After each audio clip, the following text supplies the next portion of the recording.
This concludes my Fire Emblem Engage No Somniel Maddening Ironman. I will consider this to be one of the most difficult challenge runs that you can do in Fire Emblem Engage, and completing it was quite the adventure. So now I'd like to do a comprehensive postmortem on the challenge and to discuss what strategies end up being useful and viable. The difficulty of this challenge starts at around the same compared to a normal Fire Emblem Engage Maddening playthrough, but soon it diverges and becomes much more difficult, especially after Chapter 17. Early on, the main divergence is the absence of early DLC bonuses, but later on the lack of inherited skills, forges, and engraves causes many limitations on what strategies and units are viable. On the screen is a quick rudimentary tier list that I made after I beat the game about how useful I think characters and emblems are, but don't take it too seriously because I was not able to explore that many characters and I have many gaps in my knowledge here. Whether a unit is good or not in the No Somniel challenge depends greatly on how well they can operate without resource investment. The only thing that can really invest into units are additional levels, but many units frankly do not become usable in the Maddening endgame only by being at an appropriate level. To be useful, the unit must have decent damage, speed, and accuracy out of the box,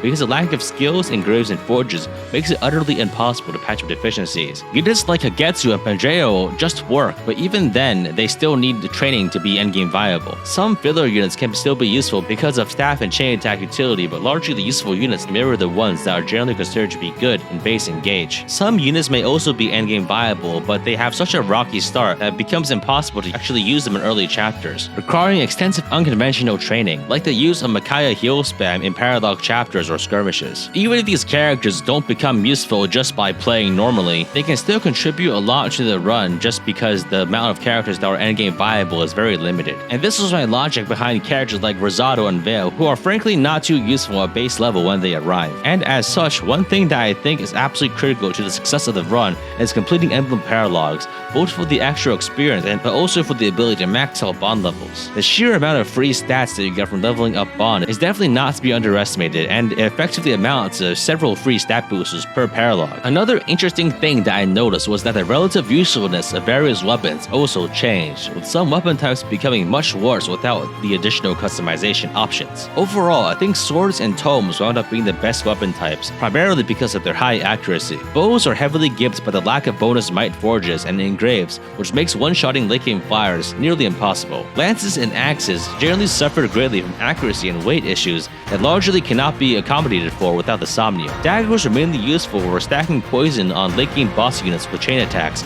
but their low might combined with the fact that most dagger units have low strength made them pretty mediocre. And just like in the base game, arts still suck. I think the most useful weapon in this run, hilariously, actually ended up being the Silver Sword of all things, because of its decent might, low weight, and most importantly, high accuracy. And the utility of niche weapons like the Hurricane Axe in the mid-game and the Pole Axe in the late game was also a pleasant surprise, but even then, they were only usable by units like Kagetsu, who have enough accuracy and speed without investment to mitigate the low base hit and high weight. Any of the cheese and staff strategies in this run end up being very similar to that of the base game, with various choke point, Astral Storm Luring, and warp strategies still working mostly as intended, barring some that require skill combinations.